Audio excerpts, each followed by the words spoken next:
Earthly leaders tend to hold on to the material world.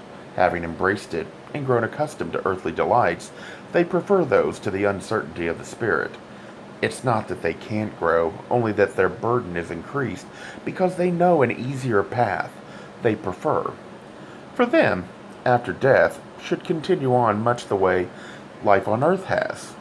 That is usually their ideal of heaven. SOF 220.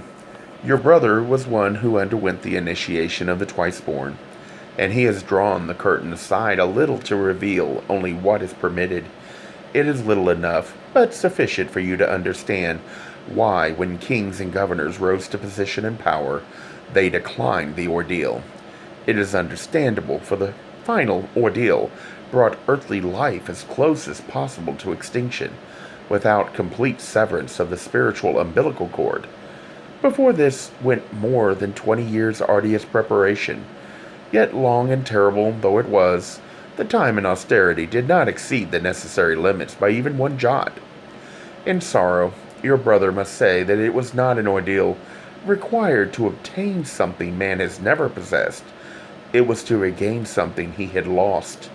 It was, however hard it may seem, the lowest price payable for the secret of the ages. To illustrate this, for 29 years I ignored my own desires and feelings. I knew I was gay and thought that was wrong, so I pushed my wants aside and focused on work and family. I just went from one crisis rescuing others or focusing on work. Until one day I was injured and I saw how alone I was. I chose to begin allowing myself to find out more about me, thinking God didn't want me to be alone forever. Eventually, all the emotional turmoil I had ignored rushed out. I felt like I was drowning. All I wanted was to be the person I was, the self-sufficient, can-do person that never felt anything.